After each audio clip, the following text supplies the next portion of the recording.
എല്ലാവർക്കും പുതിയൊരു വീഡിയോയിലേക്ക് സ്വാഗതം. ഇന്നത്തെ നമ്മുടെ റെസിപ്പി നോമ്പിന് വളരെ എളുപ്പത്തിൽ ഉണ്ടാക്കിയെടുക്കാൻ പറ്റിയ നല്ലൊരു ചിക്കൻ സമൂസൻ്റെ റെസിപ്പിയാണ്. ഷീറ്റൊന്നും കടയിൽ നിന്നൊന്നും വാങ്ങണ്ട, നമുക്ക് തന്നെ വളരെ എളുപ്പത്തിൽ ഷീറ്റൊക്കെ റെഡിയാക്കി നല്ലൊരു ചിക്കൻ്റെ ഫില്ലിംഗ് ഒക്കെ റെഡിയാക്കി കുഞ്ഞു സമൂസകൾ റെഡിയാക്കി എടുക്കാം. പിന്നെ കുറച്ച് അധികം ഇതുപോലെ ഉണ്ടാക്കി ഫ്രീസ് ചെയ്ത് വെച്ച് കഴിഞ്ഞാൽ നോമ്പ് തീരുന്നത് വരെ നമുക്ക് ആവശ്യാനുസരണം എടുത്ത് ഫ്രൈ ചെയ്യുകയും ചെയ്യാം. അപ്പോൾ നമുക്ക് വേഗം തന്നെ നോക്കാം എങ്ങനെയാണ് ഇത് ഉണ്ടാക്കുന്നതെന്ന്. അതിനു മുമ്പായിട്ട് ആരെങ്കിലും സബ്സ്ക്രൈബ് ചെയ്യാതെ വീഡിയോ കാണുന്നുണ്ടെങ്കിൽ, അതുപോലെ എൻ്റെ വീഡിയോ ഇഷ്ടപ്പെടുകയാണെങ്കിൽ മറക്കാതെ ഒന്ന് സബ്സ്ക്രൈബ് ചെയ്ത് സപ്പോർട്ട് ചെയ്യണേ. പിന്നെ ലൈക്ക് ചെയ്യാനും ഷെയർ ചെയ്യാനും മറക്കരുത്. അപ്പോൾ നമുക്ക് വേഗം തന്നെ എങ്ങനെയാണ് നല്ല കുഞ്ഞു സമൂസകൾ റെഡിയാക്കി എടുക്കുന്നതെന്ന് നോക്കാം. അപ്പോൾ ഈ ഒരു സമൂസ റെഡിയാക്കാൻ വേണ്ടിയിട്ട് ആദ്യം തന്നെ നമുക്ക് മാവൊന്ന് കുഴച്ചെടുക്കണം. അതിന് വേണ്ടിയിട്ട് ഒരു ബൗളിലേക്ക് 3 കപ്പ് മൈദപ്പൊടിയാണ് ഇട്ട് കൊടുക്കുന്നത്. 250 ml കപ്പിന് 3 കപ്പ്. പിന്നെ ആവശ്യത്തിനുള്ള ഉപ്പ്, 1 ടേബിൾ സ്പൂണോളം ഓയിലും കൂടെ ഒഴിച്ചിട്ട് നന്നായിട്ടൊന്ന് മിക്സാക്കി കൊടുക്കാം. നല്ലതുപോലെ മിക്സാക്കിയതിന് ശേഷം ആവശ്യത്തിന് കുറച്ചായിട്ട് വെള്ളം ഒഴിച്ചിട്ട് നല്ലതുപോലെ കുഴച്ച് നല്ല സോഫ്റ്റ് ഡോ ആക്കി എടുക്കണം. കുറച്ചായിട്ട് വെള്ളം ഒഴിച്ചിട്ട് കുഴച്ചെടുത്താൽ മതി. ആദ്യം തന്നെ വെള്ളം കൂടുതൽ ഒഴിച്ച് പോകരുത്. അപ്പോൾ ഇതുപോലെ നമ്മൾ ചപ്പാത്തിക്കെല്ലാം മാവ് കുഴക്കുന്നില്ലേ, ആ ഒരു രീതിയിൽ നന്നായിട്ട് കുഴച്ച് നല്ല സോഫ്റ്റ് ഡോ ആക്കി എടുക്കുക. അങ്ങനെ മാവിത ഇതുപോലെ നന്നായിട്ട് കുഴച്ച് നല്ല സോഫ്റ്റ് ഡോ ആക്കി എടുത്തിട്ടുണ്ട്. ഈ ഒരു രീതിയിൽ മാവ് കുഴച്ചെടുക്കുക. ഇനി നമുക്ക് ഇത് 10 മിനിറ്റോളം അടച്ച് റെസ്റ്റ് ചെയ്യാനായിട്ട് മാറ്റി വെക്കാം. അതിനുശേഷം നമുക്കിത് പരത്തിയെടുക്കാം. ആ ഒരു സമയം കൊണ്ട് നമുക്ക് ഫില്ലിങ് റെഡിയാക്കി എടുക്കാം. അതിന് വേണ്ടിയിട്ട് ഞാനിതാ ഇതുപോലൊരു പാത്രം അടുപ്പത്ത് വെച്ചിട്ടൊന്ന് ചൂടാക്കിയിട്ടുണ്ട്. അതിലേക്ക് 2 ടേബിൾ സ്പൂണോളം വെളിച്ചെണ്ണ ഒഴിച്ച് കൊടുക്കുക. വെളിച്ചെണ്ണ ഉണ്ടെങ്കിൽ വെളിച്ചെണ്ണയിൽ തന്നെ ഫില്ലിങ് റെഡിയാക്കുക കേട്ടോ. അപ്പോൾ നല്ല ടേസ്റ്റ് ആയിരിക്കും. ഇനി ഇതിലേക്ക് 5 മീഡിയം സൈസിലുള്ള സവാള കട്ട് ചെയ്തെടുത്തിട്ടുണ്ട്, അതിട്ട് കൊടുക്കാം. കുറച്ച് കൂടുതലാണ് ഞാൻ ഉണ്ടാക്കുന്നത് ഫ്രീസ് ചെയ്ത് വെക്കാൻ വേണ്ടിയിട്ട്. എന്നിട്ട് നന്നായിട്ടൊന്ന് വഴറ്റി കൊടുക്കാം. ഞാൻ ഉപ്പൊന്നും ഇപ്പം ചേർത്തിട്ടില്ല, പിന്നീട് ചേർക്കാം. അപ്പോൾ ഇതുപോലെ ഒന്ന് വഴറ്റി എടുത്തിട്ടുണ്ട്. ഒരുപാടങ്ങ് വഴന്ന് നല്ല സോഫ്റ്റ് ആവാൻ നിൽക്കണ്ട. ഈ ഒരു രീതിയിൽ വഴറ്റിയതിന് ശേഷം ഇതിലേക്ക് ടേബിൾ സ്പൂണോളം ഇഞ്ചി വെളുത്തുള്ളി ക്രഷ് ആക്കിയത്, ഒരു 5 പച്ചമുളക് ഒന്ന് ക്രഷ് ചെയ്ത് എടുത്തതും കൂടെ ചേർത്തിട്ട് നന്നായിട്ടൊന്ന് വഴറ്റി കൊടുക്കാം. പിന്നെ ഇതിലേക്ക് കുറച്ച് കറിവേപ്പില കൂടെ ഇട്ടിട്ട് വീണ്ടും നന്നായിട്ടൊന്ന് വഴറ്റിയതിന് ശേഷം പൊടികളാണ് ചേർത്ത് കൊടുക്കുന്നത്. 1/4 ടീസ്പൂൺ മഞ്ഞൾപ്പൊടി, 1/2 teaspoon garam masala, 2 teaspoon chicken masala, ആവശ്യത്തിനുള്ള ഉപ്പ് ഈ ഒരു സമയത്താണ് കേട്ടോ ഞാൻ ചേർത്ത് കൊടുത്തിന്. ആവശ്യത്തിനുള്ള ഉപ്പും കൂടെ ചേർത്തിട്ട് നന്നായിട്ടൊന്ന് വഴറ്റി കൊടുക്കാം. പൊടികളെല്ലാം ചേർത്തിട്ട് നന്നായിട്ടൊന്ന് വഴറ്റിയിട്ടുണ്ട്. ഇനി ഇതിലേക്ക് ഫ്രൈ ചെയ്ത് ഒന്ന് മിക്സീൻ്റെ ജാറിലിട്ടിട്ട് ക്രഷാക്കി എടുത്ത ചിക്കനാണിത്. അത് ഇതിലേക്ക് ചേർത്ത് കൊടുക്കാം. 300 ഗ്രാം ബോൺലെസ് ചിക്കൻ ഉപ്പും മഞ്ഞൾപ്പൊടിയും മുളക് പൊടിയും ചേർത്തിട്ടാണ് ഫ്രൈ ചെയ്തെടുത്തിന്. അപ്പോൾ ആ ഒരു രീതിയിൽ ചെയ്തെടുത്താൽ മതി. അത് ഇതിലേക്ക് ഇട്ടിട്ട് നന്നായിട്ട് മിക്സാക്കി കൊടുക്കുക.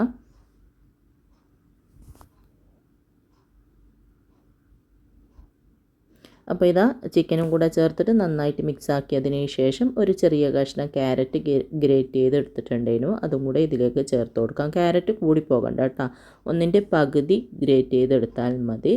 അതും കൂടെ ചേർത്തിട്ട് നന്നായിട്ടൊന്ന് മിക്സാക്കിയതിന് ശേഷം ഇതിലേക്ക് 1/2 ടീസ്പൂൺ കുരുമുളകിൻ്റെ പൊടിയും കൂടെ ചേർത്ത് കൊടുക്കുന്നുണ്ട്. പിന്നെ ആവശ്യത്തിന് കുറച്ച് മല്ലിയില കൂടെ ചേർത്തിട്ട് വീണ്ടും നന്നായിട്ടൊന്ന് മിക്സാക്കി കൊടുക്കാം. അങ്ങനെ നല്ല ടേസ്റ്റി ആയിട്ടുള്ള ചിക്കൻ ഫില്ലിംഗ് ഇവിടെ റെഡി ആയിട്ടുണ്ട്. ഇനി അടുപ്പ് ഓഫാക്കിയതിന് ശേഷം ഇത് ചൂട് പോകാനായിട്ട് മാറ്റി വെക്കാം. അപ്പോൾ നമ്മൾ കുഴച്ച് വെച്ചിട്ട് 10 മിനിറ്റ് എല്ലാം കഴിഞ്ഞിട്ടുണ്ട്. ഇനി ഇതൊന്ന് തുറന്നിട്ട് ചെറുതായിട്ടൊന്ന് കുഴച്ച് കൊടുക്കുക. നല്ല സോഫ്റ്റ് ആയിട്ടുണ്ട് കേട്ടോ. ഒരു 10 മിനിറ്റ് അടച്ച് വെച്ച് കഴിഞ്ഞാൽ നല്ലതുപോലെ സോഫ്റ്റ് ആയി കിട്ടും. ഇനി ഇതുപോലെ ചെറിയ ഉരുളകളാക്കി മാറ്റാം. ഞാൻ ചെറിയ സമൂസകളാണ് ഉണ്ടാക്കുന്നത്, അതുകൊണ്ടാണ് ഇതുപോലത്തെ ചെറിയ ഉരുളകൾ എടുത്തിട്ട് പരത്തിയെടുക്കുന്നത്. നിങ്ങൾക്ക് വലിയ സമൂസയാണ് വേണ്ടതെങ്കിൽ കുറച്ച് വലിയ ഉരുളകളാക്കി എടുത്താൽ മതി. അപ്പോൾ ഞാൻ ചെറിയ സമൂസ ആയതുകൊണ്ടാണ് ഈ ഒരു വലുപ്പത്തിൽ ഉരുട്ടിയെടുക്കുന്നത്. അപ്പം എല്ലാം നമുക്ക് ഇതുപോലെ ഒന്ന് ഉരുട്ടിയെടുക്കാം. അങ്ങനെ മാവെല്ലാം ഇതുപോലെ ഉരുളകളാക്കി എടുത്തിട്ടുണ്ട്. ഇനി ഇതിൽ നിന്നും ഓരോന്നും എടുത്തിട്ട് നമുക്ക് പരത്തിയെടുക്കാം. അപ്പം ബാക്കിയുള്ളത് അടച്ച് വെക്കുക, അല്ലെങ്കിൽ മുകൾ ഭാഗം ഡ്രൈ ആയി പോവും. അപ്പോൾ കൗണ്ടർ ടോപ്പുമ്മൽ അല്പം മൈദ തൂക്കിയതിന് ശേഷം നന്നായിട്ട് കനം കുറച്ചിട്ട് ഇത് റൗണ്ടിൽ തന്നെ നന്നായിട്ട് പരത്തിയെടുക്കുക.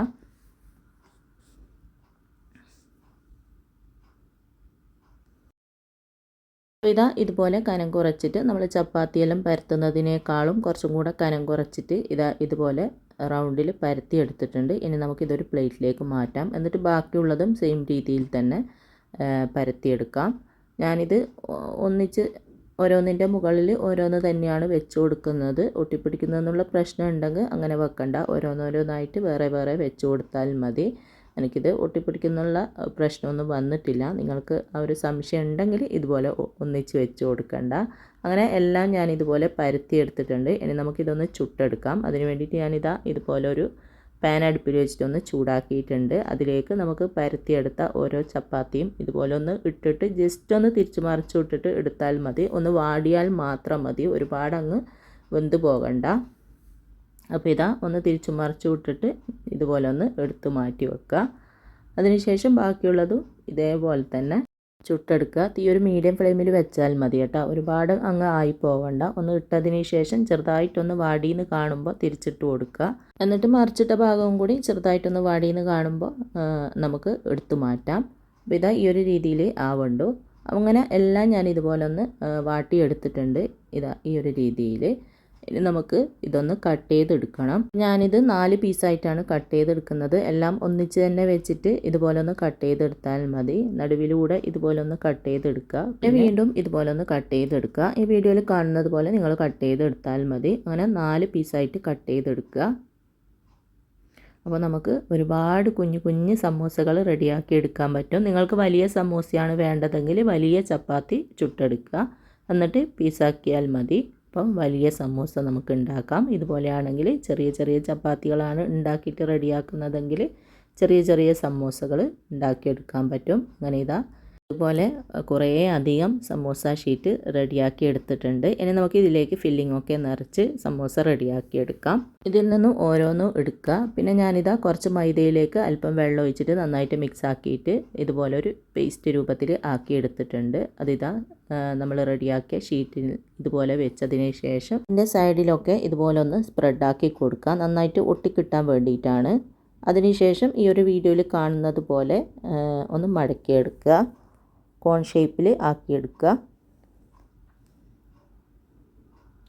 ഒട്ടും ഓൾസ് പുറത്ത് കാണാത്ത രീതിയിൽ വേണം ഒട്ടിച്ചു കൊടുക്കാൻ. അപ്പോൾ ഇതാ ഇതുപോലെ റെഡിയാക്കി എടുത്തിട്ടുണ്ട്. ഇനി നമ്മൾ റെഡിയാക്കിയ ഫില്ലിങ്ങിൽ നിന്നും കുറച്ച് കുറച്ചായിട്ട് ഫില്ലിങ് ഇതിലേക്ക് ഇട്ട് കൊടുക്കാം. ഒരുപാടങ്ങ് കുത്തി നിറച്ച് കൊടുക്കണ്ട, ഈ ഒരു രീതിയിൽ ഫില്ലിങ് ഇട്ട് കൊടുക്കുക. എന്നിട്ട് ഇതാ ഈ ഒരു ഭാഗം നന്നായിട്ട് ഉള്ളിലേക്കൊന്ന് മടക്കി കൊടുക്കുക, നന്നായിട്ട് ഒട്ടണം. അതിനുശേഷം ഈ കാണുന്ന ഭാഗത്ത് അല്പം മൈദൻ്റെ ആ ഒരു മിക്സ് സ്പ്രെഡാക്കി കൊടുത്തിട്ട് നല്ലതുപോലെ ഒന്ന് ഒട്ടിച്ചു കൊടുക്കുക. ഒട്ടും ഓൾസ് പുറത്ത് കാണാത്ത രീതിയിൽ വേണം ഒട്ടിച്ചു കൊടുക്കാൻ, അല്ലെങ്കിൽ ഫ്രൈ ചെയ്യുന്ന സമയത്ത് ഉള്ളിൽ എണ്ണ കയറും. അതുകൊണ്ട് ഇതുപോലെ നന്നായിട്ടൊന്ന് ഒട്ടിച്ചതിന് ശേഷം നമുക്ക് മാറ്റി വെക്കാം. അപ്പോൾ ഒരു സമൂസ ഇവിടെ റെഡി ആയിട്ടുണ്ട്. ബാക്കിയുള്ളതും സെയിം രീതിയിൽ തന്നെ ചെയ്തെടുക്കുക. ഷീറ്റ് എടുക്കുക, അതിലേക്ക് മൈദൻ്റെ ആ ഒരു മിക്സ് ഒന്ന് സ്പ്രെഡാക്കി കൊടുക്കുക. എന്നിട്ട് ഇതുപോലെ ഒന്ന് കോൺ ഷേപ്പിൽ മടക്കിയെടുക്കുക. എന്നിട്ട് ഫില്ലിങ് നിറച്ച് കൊടുക്കുക. എന്നിട്ട് ഈ ഒരു ഭാഗം ഉള്ളിലേക്ക് മടക്കുക. അതിനുശേഷം ആ കാണുന്ന ഭാഗത്ത് അല്പം മൈദ സ്പ്രെഡാക്കി കൊടുത്തിട്ട് വീണ്ടും നല്ലതുപോലെ ഒന്ന് മടക്കിയെടുക്കുക. നല്ല എളുപ്പമാണ്. അപ്പോൾ ഇതുപോലെ എല്ലാം നമുക്ക് റെഡിയാക്കി എടുക്കാം. അങ്ങനെ എല്ലാ സമൂസയും ഞാനിതാ ഇതുപോലെ റെഡിയാക്കി എടുത്തിട്ടുണ്ട്. ഒരുപാട് 70 സമൂസകളോളം നമുക്ക് കിട്ടിയിട്ടുണ്ട്, ചെറിയ ചെറിയ സമൂസ. പിന്നെ ഇതാ കുറച്ച് ഷീറ്റ് ബാക്കിയുണ്ട്, ഇങ്ങനെ തീർന്നു പോയി. അപ്പോൾ ആ ഒരു ഷീറ്റ് കളയണ്ട, നമുക്ക് ഫ്രീസറിൽ വെക്കാം. നല്ല സിപ്പ് ലോക്ക് ബാഗിലോ അങ്ങനെ എന്തെങ്കിലും ആക്കിയിട്ട് വെച്ച് കഴിഞ്ഞാൽ നമ്മൾ ഫില്ലിങ് റെഡിയാക്കുന്ന സമയത്ത് അതിലേക്ക് നിറച്ച് കൊടുത്താൽ മതി. കുറച്ച് സമയം മുമ്പേ എടുത്തിട്ട് പുറത്ത് വെക്കണമെന്നേ ഉള്ളൂ. അങ്ങനെ ഇതാ കുറച്ച് കൂടുതൽ ഞാനിതാ ഇതുപോലെ സിപ്പ് ലോക്ക് ബാഗിലേക്ക് ആക്കിയിട്ട് ഫ്രീസറിൽ വെക്കുകയാണ്. കുറച്ചെണ്ണം മാത്രമേ ഇപ്പം ഫ്രൈ ചെയ്യുന്നുള്ളൂ. അപ്പോൾ ഈ ഒരു രീതിയിൽ സിപ്പ് ലോക്ക് ബാഗിലോ അല്ലെങ്കിൽ കണ്ടെയ്നറിലോ ആക്കി വെച്ച് കഴിഞ്ഞാൽ നമുക്ക് മാസങ്ങളോളം 2 മാസം വരെയെല്ലാം ആവശ്യാനുസരണം എടുത്ത് ഫ്രൈ ചെയ്യാൻ പറ്റും. ഒട്ടും ഒട്ടിപ്പിടിക്കും അങ്ങനെയുള്ള പ്രശ്നവും ഒന്നും ഉണ്ടാവില്ല. നമുക്ക് പെട്ടെന്ന് തന്നെ ഫ്രീസറിൽ നിന്ന് എടുത്തു കഴിഞ്ഞാൽ അടർന്ന് കിട്ടുകയും ചെയ്യും. ഒട്ടും തമ്മാമിൽ ഒട്ടിയിട്ടുണ്ടാവില്ല. ഓരോന്നോരോന്നായിട്ട് തന്നെ നമുക്ക് ഇങ്ങനെ കിട്ടും. ഒട്ടിപ്പിടിക്കുന്നുള്ള പ്രശ്നമോ അങ്ങനെ ഒന്നും ഉണ്ടാവില്ല. പിന്നെ ഫ്രീസറിൽ നിന്ന് ഒരു അരമണിക്കൂറെല്ലാം പുറത്ത് വെച്ചതിന് ശേഷം ഫ്രൈ ചെയ്യാം. ഇനി ബാക്കിയുള്ളത് ഞാൻ ഫ്രൈ ചെയ്യലാണ്. അപ്പോൾ ഓയിൽ വെച്ചിട്ടൊന്ന് ചൂടാക്കിയിട്ടുണ്ട്. അതിലേക്ക് നമ്മൾ റെഡിയാക്കിയ സമൂസകൾ ഇട്ട് കൊടുക്കാം. ചെറിയ ചെറിയ സമൂസയാണ്, കാണാനും കഴിക്കാനും ഒക്കെ നല്ല രസമുണ്ടാവുക. കാണാൻ നല്ല ഭംഗിയാണ് ചെറിയ ചെറിയ സമൂസ. പിന്നെ നിങ്ങൾക്ക് ഏതാണോ ഇഷ്ടം, വലുതാണെങ്കിൽ വലുതുണ്ടാക്കാം, ചെറുതാണെങ്കിൽ ചെറുതുണ്ടാക്കാം. അപ്പോൾ ഇതാ ചൂടായ എണ്ണയിലിട്ടിട്ട് തിരിച്ചും മറിച്ചും ഇട്ടിട്ട് നമുക്കൊരു ഗോൾഡൻ ബ്രൗൺ കളറാകുന്നത് വരെ ഒന്ന് ഫ്രൈ ചെയ്തെടുക്കാം. നല്ല ക്രിസ്പി ആയിട്ടുള്ള നല്ല അടിപൊളി സമൂസയാണ്. അപ്പോൾ ഇതാ ഇതുപോലെ നല്ല ഗോൾഡൻ ബ്രൗൺ കളറായിട്ടുണ്ട്. ഇനി നമുക്ക് എണ്ണയിൽ നിന്ന് കോരി മാറ്റിയതിന് ശേഷം സെർവിങ് പ്ലേറ്റിലേക്ക് മാറ്റാം. നോമ്പ് തുറക്കുമ്പോൾ വളരെ എളുപ്പത്തിൽ ഉണ്ടാക്കാൻ പറ്റിയ നല്ലൊരു സമൂസ റെസിപ്പിയാണ്. എല്ലാവരും ഉണ്ടാക്കി നോക്കുക. അപ്പോൾ ഇതാ ഫ്രൈ ചെയ്തതിന് ശേഷം ഞാൻ ഇതുപോലെ സെർവിങ് പ്ലേറ്റിലേക്ക് മാറ്റിയിട്ടുണ്ട്. പിന്നെ ഇതാ കുറേ അധികം ഇതുപോലെ സിപ്ലോക്ക് ബാഗിലേക്കാക്കി മാറ്റിയിട്ടുണ്ട് ഫ്രീസ് ചെയ്ത് വെക്കാൻ. ഇതുപോലെ ഉണ്ടാക്കി ഫ്രീസ് ചെയ്ത് വെച്ച് കഴിഞ്ഞാൽ നമുക്ക് നോമ്പിനെല്ലാം ആവശ്യാനുസരണം എടുത്തിട്ട് ഫ്രൈ ചെയ്യാം. അപ്പോൾ ഇതാ സമൂസ ഫ്രൈ ആക്കി വെക്കുമ്പോഴത്തേക്ക് എൻ്റെ 2 കിളികൾ വന്നിട്ട് അത് കഴിക്കാൻ നോക്കുന്നുണ്ട്. ഇപ്പോൾ ഇങ്ങനെയാണ്, ഒരു പണി എന്നെ എടുക്കാൻ വിടില്ല. 2 മുതുകത്തും 2 പേരുണ്ടാവും. അപ്പോൾ എന്ത് കാണുമ്പോഴും കഴിക്കാനൊക്കെ വരും. ഞാൻ വീഡിയോയിൽ ഇവരെ കാണിക്കാത്തതാണ്. ഇപ്പോൾ ഇതാ സമൂസ കഴിക്കാൻ വന്നിട്ടുണ്ട്. ഇനിയിപ്പം വിടൂല, 2 ഭാഗത്തുനിന്ന് ഇങ്ങനെ കടിച്ച് വലിക്കലായിരിക്കും. അപ്പോൾ എല്ലാവരും ഈ ഒരു സമൂസ ഉണ്ടാക്കി നോക്കുക. എന്നിട്ട് ഇഷ്ടപ്പെട്ട അഭിപ്രായം പറയാനും ലൈക്ക് ചെയ്യാനും ഷെയർ ചെയ്യാനൊന്നും മറക്കരുത്. ഇപ്പോഴും പറയുന്നത് പോലെ സബ്സ്ക്രൈബ് ചെയ്യാതെ കാണുന്നവരുണ്ടെങ്കിൽ മറക്കാതെ ഒന്ന് സബ്സ്ക്രൈബ് ചെയ്ത് സപ്പോർട്ട് ചെയ്യുക. അപ്പോൾ ഇൻഷാ അല്ലാഹ് അടുത്ത പുതിയ നല്ല വീഡിയോ ആയിട്ട് നമുക്ക് വീണ്ടും കാണാം.